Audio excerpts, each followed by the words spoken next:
suscríbete al canal. Mi mujer está en el suelo y hay sangre por todas partes. El perro de una familia presenció un brutal asesinato. La persona que entró conocía a la víctima y a los perros. Un experto en animales al final logró que el perro hablara, pero no de la forma habitual. El condado de Palm Beach, en Florida, tiene dos caras. En él habitan algunas de las personas más pudientes del mundo, pero a escasos kilómetros de distancia viven otras personas que luchan para poder pagar el alquiler. Tenemos barrios estupendos y barrios muy malos. Mucha delincuencia. Para el tamaño que tiene nuestra comunidad, poseemos un altísimo índice de crímenes violentos. Kathy y Jeffrey Lamb no vivían en una de las mansiones de Palm Beach. Jeff era conductor de grúa. Kathy trabajaba en la cadena de farmacias Walgreens. Me gustaba Jeff. Era un buen chico. Se portaba bien con Kathy y lo más importante era que ella le quería y por consiguiente yo le quería. El 15 de junio de 2004, Jeff llegó del trabajo alrededor de las 7 de la tarde. Pero cuando entró en la casa, encontró sangre por todas partes. ¿Qué problema tiene? Mi mujer herida. ¿Herida dónde? Mi mujer herida. Sangre por todas partes. Estaba histérico al teléfono. Lloraba tanto que creo que la operadora del 911 se dirigía a él como si fuera una mujer. Oiga, necesito que respire hondo unas cuantas veces. Respire hondo varias veces, ¿de acuerdo? Inspire y expire. Escuche, ¿tiene un ataque de asma? No, mi mujer está en el suelo y sangra. Hay sangre por todas partes. La salpicadura de sangre llegaba hasta lo alto de la pared donde tenía ella un lado de la cabeza. Y además, en la pared opuesta, detrás de su cabeza, a una distancia de 1,5 metros o 2, la salpicadura de sangre cubría toda la mesa. Y por debajo de la mesa, a través de una silla, había llegado a la pared. Era horripilante. Cuando llegó el equipo de la ambulancia, certificaron la muerte de Kathy en el escenario del crimen. La habían golpeado hasta matarla. No era una lesión causada por un golpe o dos golpes. Había múltiples golpes en la cabeza. Se utilizó algo pesado que pudo causar esas lesiones. Entre el primer golpe y lo que al final la mató, tuvo que sufrir muchísimo. Tenía que dolerle mucho. Y tuvo que pensar, ¿por qué? El arma homicida no se halló en el escenario, aunque parecía que se trataba de un objeto contundente, con una forma de hexágono en el extremo. 2 de los 3 perros de la pareja también fueron golpeados brutalmente. Los encontraron inconscientes en las proximidades. A ambos se le practicó la eutanasia a causa de las graves lesiones en la cabeza. Los perros tenían sangre en las patas y la boca, una indicación de que probablemente atacaron al asesino mientras golpeaba a Kathy. El instinto de la manada debió intervenir y los dos debieron aliarse contra ese individuo. Por lo tanto, en mi opinión, probablemente debió salir bastante mal parado. Y el asesino debió sangrar profusamente a causa de esas heridas. Se decidió que procediéramos a cortarles las uñas y tomar muestras de las bocas, porque si se trataba de una situación de allanamiento de morada, existían muchas posibilidades de que los perros hubieran arañado o mordido al intruso. El tercer perro de la pareja fue hallado en un dormitorio cerrado, aparentemente ileso. Era incomprensible que alguien decidiera entrar en una residencia con 3 perros, sobre todo porque eran perros grandes. Siempre que hablaba con la inspectora Kim Bradley, ella me decía, haremos justicia, Kathy, vamos a encontrar a la persona que lo hizo. Al no tener claros sospechosos, el departamento del sheriff está recurriendo al vecindario en busca de ayuda, distribuyendo estos panfletos con la foto de Kathy Lamb y pidiendo que quien quiera que pudiese tener información sobre lo que ha sucedido aquí les llame. El escenario del asesinato de Kathy Lamb era el más extraño con el que los investigadores se habían topado jamás. Al principio supusieron que el móvil era el robo. El marido de Kathy, Jeff, dijo que lo único que había desaparecido eran unos pendientes de oro y diamantes de Kathy. En el dormitorio principal, todos los cajones estaban abiertos, pero no había nada revuelto. La ropa seguía allí aún doblada y había muchas joyas y objetos por encima de la cómoda. La examinadora médica calculó que Cathy había sido asesinada entre las 4:30 y las 5 de la tarde. Dado que Jeff Lamb encontró el cuerpo de su esposa, fue considerado evidentemente sospechoso. Jeff Lamb tenía una excelente coartada. Estaba en su trabajo y allí había varias personas que podían confirmar su paradero a aquella hora. Pronto, surgieron otros sospechosos. Mientras la policía procesaba el escenario del crimen, una mujer llamada Joy Stidle llegó y se presentó como la prometida de Jeff Lamb. Resultaba curioso que el marido, el afligido marido, estuviera siendo consolado fuera del escenario del crimen por su prometida. Creo que si sabes algo de la naturaleza humana, cuando un hombre te está contando que tiene una buena relación con su esposa y una novia o prometida se presenta en el escenario del crimen, eso te va a hacer empezar a pensar que ahí hay gato encerrado. Aunque Jeff admitió que había tenido una aventura con Joy Stidle, aseguró que su relación había acabado. La versión de Jeffrey era que se había reconciliado con su esposa y que iban a volver a vivir juntos permanentemente. Y resultaba contradictorio que Joy entrara y dijera: «Oh no, nos vamos a mudar a esta casa en Júpiter». Joy Stidle era ya también sospechosa, pero tenía una coartada para la hora del crimen. Trabajaba de camarera en un restaurante cercano y docenas de clientes la habían visto. Después, el registro de llamadas del móvil de Jeff identificó a otra sospechosa más. La tarde de autos, Jeff Lamb habló por teléfono con otra amiga. La primera llamada realizada, después de cuando creemos que el asesinato tuvo lugar, fue a Lisa Abservale, que resultó ser la vecina de Joy Stidle. Lisa Abservale era una mujer casada, madre de 2 hijos. Al ser interrogada por la policía, Lisa admitió que también mantenía una relación con Jeff Lamb.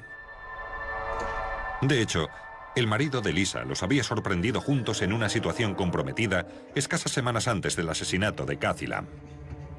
Abrí la puerta principal y estaba en mi sofá, sin camisa y en boxers o pantalones, ni camisa, ni calcetines, ni zapatos, y lo recogió. Me puse furioso con él y lo eché por la puerta corredera de cristal de atrás. Ray dijo después que había llamado a Jeff por teléfono. Le dejé un mensaje en el teléfono móvil diciéndole que si volvía a acercarse a mi casa o a mi familia, como estaba furioso, le mataría. Haría lo que fuera para proteger a mi familia y no quiero ni que se acerque. Cuando supimos que Raymond se había enfurecido tanto con Jeff, empezamos a interesarnos por él. Por descontado, teníamos que investigar. Tanto Ray como Lisa Abservale tenían coartada para el día del asesinato de Cathy y fueron descartados como sospechosos. Pero a la policía todavía le inquietaban las llamadas telefónicas de Lisa a Jeff la tarde del crimen. Lisa dijo que habían sido meramente sociales. Los registros telefónicos demostraron que Lisa realizó dichas llamadas desde casa, pero los registros del teléfono móvil de Jeff indicaban que no estaba en el trabajo, como él aseguraba. Obtenemos los registros telefónicos que demuestran que está junto a esa casa, que las llamadas pertenecen a antenas de telefonía que se encuentran mucho más cerca de la casa que del lugar donde él decía estar. Y los investigadores encontraron otra contradicción. Jeff había dicho que su perro, Bandit, estaba en un dormitorio cerrado cuando encontró el cuerpo de su mujer. Pero los investigadores encontraron huellas de patas ensangrentadas en la habitación, y la sangre era de Cathy. Eso significaba que el asesino metió al perro en el dormitorio después de la muerte de Cathy. Pero, ¿por qué? Un asaltante desconocido no solo había atacado a Cathy Lamb, sino también a sus 2 perros, Nipper y Dakota, supuestamente con la misma arma. Los amigos de Cathy e incluso el mismo señor Lamb dijeron que los perros que había en esa casa a un extraño le habrían destrozado. Pero los investigadores no lograban entender por qué no estaban todos los perros juntos. ¿Por qué golpearon tan brutalmente a los 2 perros más pequeños de Cathy y sin embargo al perro más grande del grupo no llegaron a tocarlo? Y además ese perro estaba encerrado en una habitación. El tercer perro era un híbrido, una mezcla de lobo, y el dueño era el marido. Los investigadores creían que la sangre en las bocas y patas de los perros procedían del atacante de Cathy. pero las pruebas forenses lo desmintieron. Los frotis y las uñas que se cortaron a los perros salieron negativas en cuanto a ADN humano. En un principio se creyó que el tercer perro de la pareja, Bandit, estaba ileso. Pero un veterinario descubrió que también había sufrido lesiones, pero no por parte del asesino. Descubrimos que Bandit, de hecho, tenía varias marcas de punciones que indicaban que había intervenido en una pelea y que probablemente la pelea había sido con los otros dos perros. Por lo tanto, los perros se atacaron unos a otros, pero no al asesino, a pesar de que el asesino los estaba golpeando. Antes de esconderse, aguantaron el tipo y encajaron las palizas. Para los especialistas en animales, la razón estaba clara. Un extraño no habría podido golpear brutalmente a esos perros tal como fueron golpeados sin atacar a su vez. Es evidente que esa persona conocía a los perros, por lo tanto tenía que ser alguien del que ellos no fueran a defenderse. A juzgar por las pruebas, parecía bastante claro que solo una persona podía haber cometido ese crimen. Pero la acusación tenía un problema. El perro superviviente, Bandit, obviamente no podía contar a la policía lo que había ocurrido. O sea que los investigadores tenían que profundizar más y empezaron a indagar en la economía de Lamb. Pocos años antes, el ex jefe de Jeff lo acusó de haber robado casi $30.000. Jeff devolvió el dinero y accedió a pagar una multa adicional de $20.000. No era un hombre tonto, pero tampoco parecía que fuera muy brillante y que se fuera a comer el mundo. Su empleo actual como conductor de grúa no estaba especialmente bien pagado, y los pagos le suponían privaciones. Es que $20.000 es mucho dinero para la mayoría de la gente, pero para algunos es como $1 millón. La policía también descubrió que Jeff era el beneficiario de la póliza de seguro de vida de Kathy por valor de $29.000. Jerry estaba restituyendo el dinero de una actividad criminal anterior. Creo que estaba cansado de realizar esos pagos. Era una póliza de seguro de vida muy pequeña, pero creo que para él era la respuesta a sus necesidades y le daba igual cómo conseguirla. En la búsqueda de pruebas forenses, los investigadores tuvieron la presencia de ánimo de confiscar la ropa que Jeff llevaba puesta el día del crimen. La ropa de Jeff que nos llevamos del escenario era una camiseta con el diablo de Tasmania en la parte delantera, formando una L, así, y debajo la palabra perdedor. Llevaba un par de vaqueros oscuros y unas botas negras. Un análisis forense no halló sangre en la camiseta ni en las botas. Pero el experto en salpicaduras de sangre, Stuart James, examinó los vaqueros sección a sección bajo un microscopio estéreo. El color oscuro de los vaqueros dificultó más poder ver la sangre. Pero con una lente de 60 aumentos, James logró ver cosas imposibles de detectar a simple vista. Incrustadas en el tejido, en el camal izquierdo de los vaqueros, cerca de la parte interior del muslo, James vio minúsculos puntos de lo que parecía ser sangre.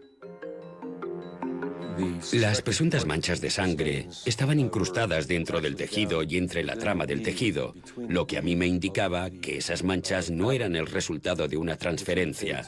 Si hubiera sido así, la sangre habría estado solo en la parte superior de la tela. En cambio, estaban mezcladas con la trama, lo que se corresponde con una salpicadura de impacto. La salpicadura de sangre tenía el mismo tamaño y forma que la que se vería normalmente tras haber golpeado con fuerza usando un objeto contundente. Los análisis de ADN de dicha sangre revelaron que era la sangre de Kathy Lamb.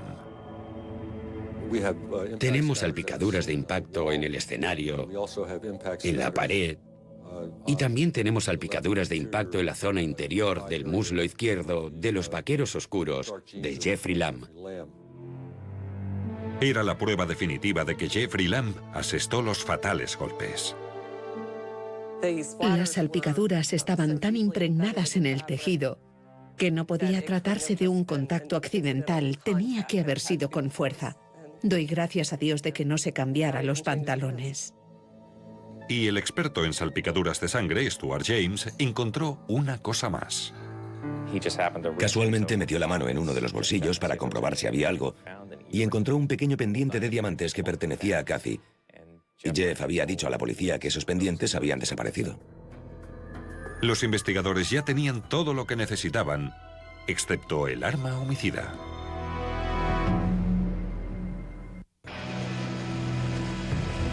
Dos meses después del asesinato de Kathy Lamb, un operario encontró una llave de cruz en la azotea de su edificio.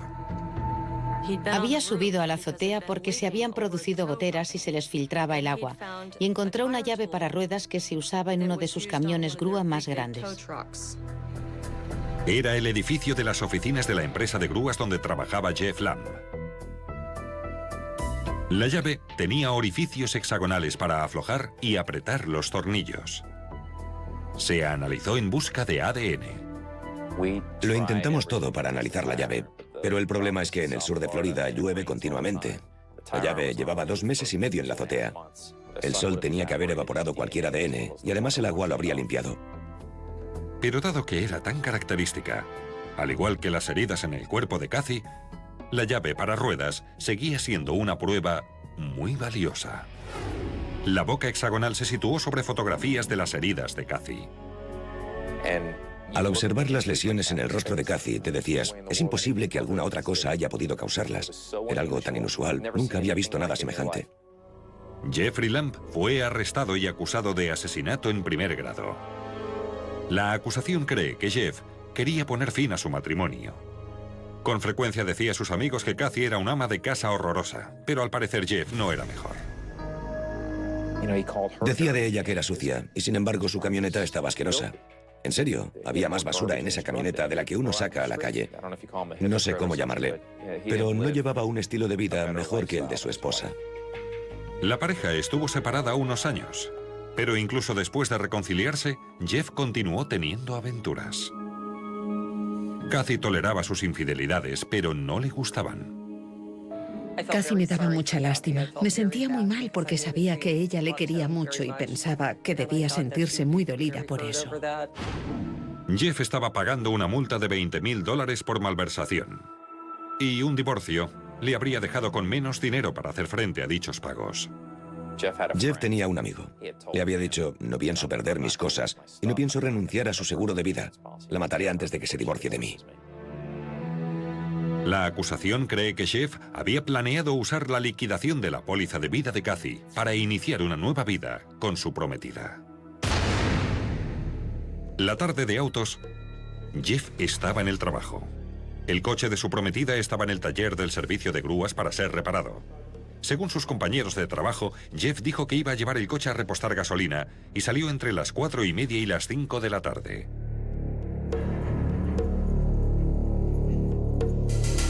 Las pruebas sugieren que se fue a casa. Esperó a que Kathy regresara del trabajo y cuando lo hizo, la golpeó hasta matarla con la llave para ruedas. En el proceso se salpicó de sangre los vaqueros. Los perros no le atacaron, pero en plena agitación se atacaron unos a otros. Para separarlos, golpeó a los perros de Kathy y se llevó a su perro, Bandit, al dormitorio, cerrando la puerta. Cogió los pendientes de diamantes de Kathy para hacer que pareciera un robo. Uno de esos pendientes fue encontrado posteriormente en su bolsillo. Jeff se cambió la camiseta y el calzado, pero no los vaqueros. Probablemente no vio la sangre que había en ellos. La amiga de Jeff, Lisa, le llamó a su teléfono móvil poco después de las 5 de la tarde. La llamada rebotó de una antena de telefonía móvil cercana a la casa de Jeff, demostrando que él no estaba en el trabajo como había declarado. No existen pruebas de que Lisa supiera nada del crimen. Cuando regresó a la empresa de grúas, lanzó el arma homicida a la azotea, creyendo que nadie la iba a encontrar nunca. Sin embargo, la encontró un compañero de trabajo 2 meses después, mientras reparaba una gotera en dicha azotea. El registro de llamadas telefónicas respaldaba las salpicaduras de sangre y también lo hacía el comportamiento de los perros. Fue planeado. Nos arrebató a mi hija. A su familia y a sus amigos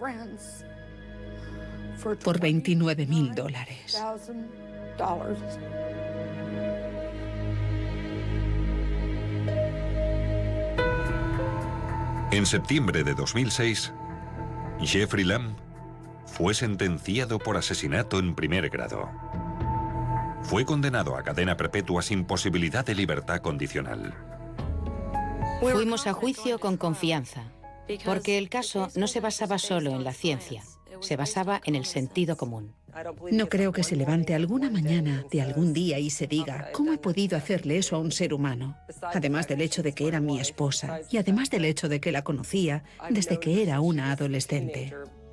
Su primer error fue no cambiarse de ropa después de matar a su esposa.